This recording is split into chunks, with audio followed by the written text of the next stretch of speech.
Hotspot ako, Jay. Saan tayo? Hi guys, good morning. Ito na kami guys sa loob ng terminal. We're currently waiting for our 5:50 AM flight. Terminal kami ng PITX. Ito lang yung inabot. How was the experience? Like, anong tinanong medyo sa'yo? kinabahan. Naglag ako. Na mental block? Yes. Ikaw ba, tandahin mong chika sa loob?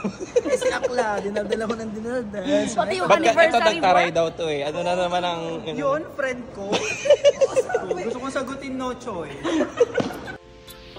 Good morning mga kapatatas! Another day, another video, and for today, it's very special dahil nandito kami sa NAIA Terminal 3 because today is our flight to Hong Kong for our 2023 Hong Kong escapade. Kung mapapansin nyo, sobrang saya namin because that's already after immigration, and personally, I've faced immigration many times at sinisigurado ko lamang na handa yung mga papeles na sakasakaling nga hanapin nila. Part nun is yung certificate of employment, yung round trip ticket, yung mga tours or attractions na binook nyo, hotel accommodations na pupuntahan yung lugar.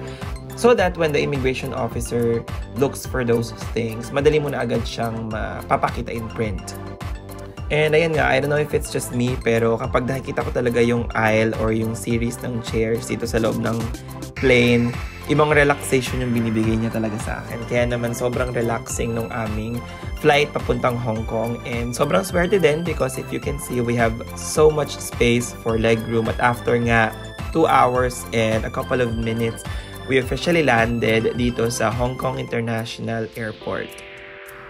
I have been to Hong Kong many times and I highly recommend Hong Kong as one of your first countries to visit kung newbie ka pa lang sa pagta-travel because isa sa mga remarkable things na meron ng Hong Kong ay ang kanilang very smooth transportation system.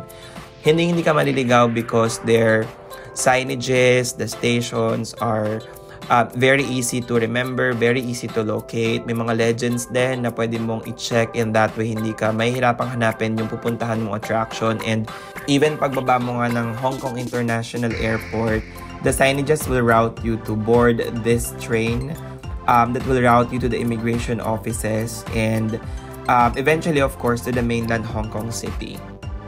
Sobrang ganda ng experience because isa ito sa mga bagay na wala dito sa Pilipinas and sobrang linis din ng kanilang mga facilities. Tuwan-tuwa nga kami rito because 5 kami magkakasama and we actually went into a car ng train. Na-solo lang namin. Ayan, tuwang-tuwa kami kasi first time travelers ang iba sa amin and sobrang natuwa sila, na-overwhelmed sila na sobrang dami nang bumaba dun sa plane pero solo namin yung car na ito ng train. And just after a few minutes and going through immigration of Hong Kong, nakalampas na nga kami at nakarating na kami sa arrival halls kung saan pipick upin namin yung binook namin sa Klook na Wi-Fi device and Octopus card. Very important dito guys yung Octopus card because magagamit mo siya from your transportation to your purchases, 7-Eleven or any major stores dito sa Hong Kong. Aside from that, wag mo rin kalimutang i-claim yung iyong Hong Kong Goodies voucher. That's $100 worth of voucher per visitor. Ito yung red na envelope na ibibigay sa'yo ng Hong Kong as a way of welcoming you to this place. That's part 1. Part 2 coming up soon. Bye!